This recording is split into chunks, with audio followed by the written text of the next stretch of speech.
दोस्तों आज हम बात करेंगे एक ऐसे लीडिंग कॉज ऑफ ब्लाइंडनेस की जो कि 65 वर्ष से अधिक आयु के लोगों की आंखों को अफेक्ट करता है या प्रभावित करता है। तो इसको हम बोलते हैं ARMD यानी कि एज रिलेटेड मैकुलर डिजेनरेशन। तो सबसे पहले हमें यह जानना होगा कि आंख में रोशनी बनती कैसे है। ये मैं एक आई मॉडल की सहायता से बताऊंगी।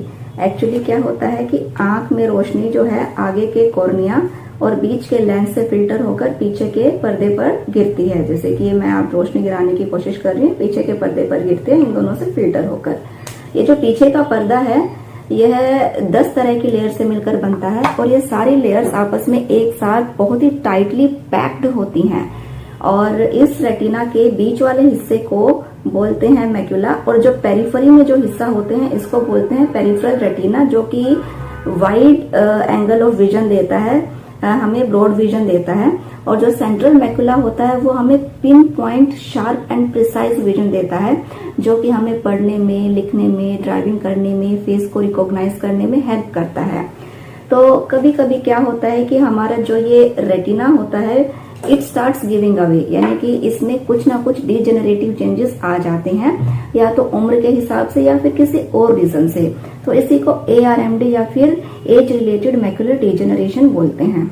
जैसे जैसे ARMD रोशनी को प्रभावित करने लगता है वैसे वैसे रोशनी धुंधली होने लगती है, कहीं कहीं डार्क स्पॉट से दिखाई देने लगते हैं और कहीं कहीं क्या होता है कि जो इमेजेस हैं वो आड़ी टेढ़ी तिरछी या फिर डिस्टॉर्टेड इमेजेस दिखाई देने लगती हैं। अब ये जो ARMD है दो तरीके से हो सकता है, ड्राई या फिर वेट। जो ड्राई ARMD है दैट इज मोर कॉमन, यानी कि 9 out of 10 people can get dry ARMD। और जो वेट ARMD है ये थोड़ा सा लेस कॉमन है लेकिन बहुत ज्यादा सीरियस होता है as compared to dry ARMD। जैसे कि मैंने आपको बताया कि रेटिना की 10 लेयर होती हैं। सबसे जो आगे की लेयर होती है उसको बोलते हैं रेटिनल पिगमेंट एपिथेलियम और इसमें छोटे छोटे येलो कलर के ड्रूसेंस यानी कि कुछ एक्सक्रीसेंसेस डिपॉजिट होना शुरू हो जाते हैं और इसी से रोशनी में बदलाव आना शुरू हो जाता है। इसको आप अपने घर बैठे एक बेसिक टेस्ट से भी डिटेक्ट कर सकते हैं जिसको एम्सलर ग्रिड टेस्ट बोलते हैं। ये देखिए, जैसा कि आप साइड में देख ही रहे होंगे, इसमें बहुत सारी लाइंस होती हैं और छोटे छोटे स्क्वायर होते हैं। आप लाइन को ट्रेस करने की कोशिश करते हैं। अगर आपको लगता है कि बीच में लाइन ब्रोकन दिखाई दे रही है या फिर वेवी दिखाई दे रही है या फिर मुड़ी तुड़ी आड़ी तिरछी दिखाई दे रही है तो there is something wrong going on with your eye और आपको एक अच्छे नेत्र रोग विशेषज्ञ से जाकर तुरंत मिलना चाहिए।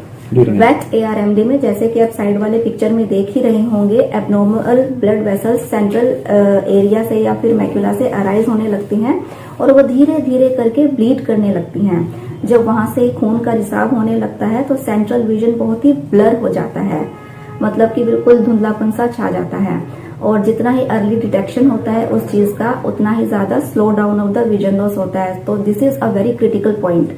तो जैसे ही आपको लगे कि आपका विजन लॉस होने लगा है, कुछ ना कुछ पर्दे के साथ चलने लगा है, आपको तुरंत डॉक्टर के पास जाकर सलाह लेनी चाहिए।